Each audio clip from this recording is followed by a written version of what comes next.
Okay, this is my solution for the problem that we did Friday of week 1. And this problem was about a ball rolling off a table. And, well, there were many lessons to this problem. One of the lessons is that we have to be careful about trusting our intuition and our memory about such things. But I'll sort of cut to the chase here and say that the lesson was that as things move under gravity, they only accelerate in the vertical direction. So if I draw equally spaced lines here in the horizontal direction, I know that the ball should be somewhere on these lines as it falls. And so sure enough, it falls a little bit, and then a little bit more, and then a lot more, and then it hits the ground. Okay, so let's see. And we're going to talk about the instant just before it hits the ground.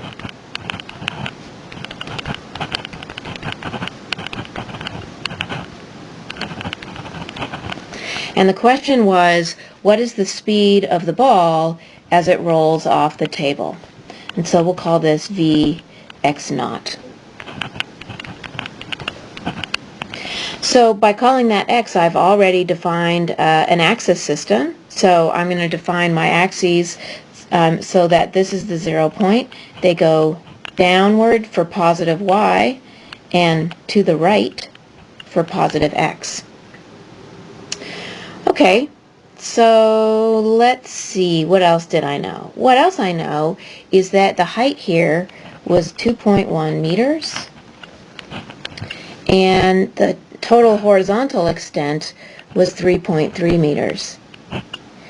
So you might notice that what we don't know about the velocity of the ball is we don't know anything about its final velocity. Well, actually, that's not really true, is it? Because we know that the x velocity stays the same the whole time. What we don't know is what the final y velocity is, and I can draw these in as vectors. And so I notice that there's a vector sum here of the final velocity. Okay, so let's see. So what do I know? Well, I know that I have kinematic equations. And I know that the kinematic equation in the x direction is pretty simple. There's only one, and it's that the final and the initial are the same. That's not really much of an equation, is it? It's really more of a concept. And x equals x naught plus v x naught t. So I know what the x displacement is, but of course I don't know time.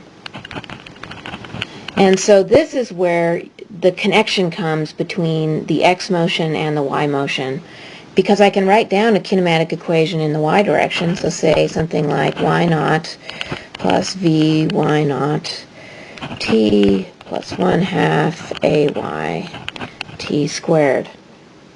So let's see. So I have y final. Now I have to be careful about this.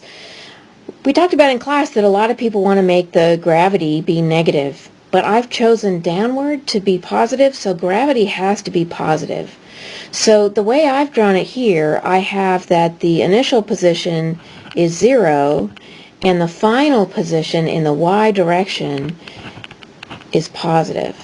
Now it didn't have to be that way, but you have to be consistent, whichever you choose. This is going to be 0, so that gets particularly simple. So we have 0 plus 0 plus 1/2.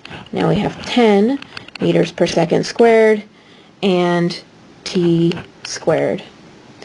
So, okay, so this is pretty easy to solve now. So I get that t is equal to the square root of 2 times 2.1 meters divided by 10 meters per second squared. Now I pause and pull out my calculator. Okay, I'm back. And I have that the time is equal to 0.648 seconds. So, what was I asked? Oh yeah, I was asked for what the initial speed is, and so I can then take that time, plug it into the equation I had before, and I get that, let's see, right, so x final was 3.3 meters in the positive direction, x initial is 0, plus the speed I don't know, and it does that at that speed for 0.648 seconds. So I get v x naught equals, pause again to get my calculator, and I'm back, and my calculator tells me that is 5.1 meters per second. Now, I just want to make a note here what you should be looking for. You want to check that gravity is only in the y direction. Actually, not y direction, vertical direction, and only downward. So it could have been positive or negative. So would we get the same answer if we had used that up was the positive direction?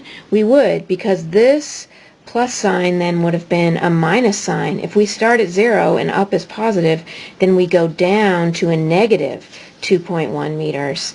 And then this number would have been also negative, but by multiplying through by -1, well, we get the same answer. So you get the same answer either way. Okay.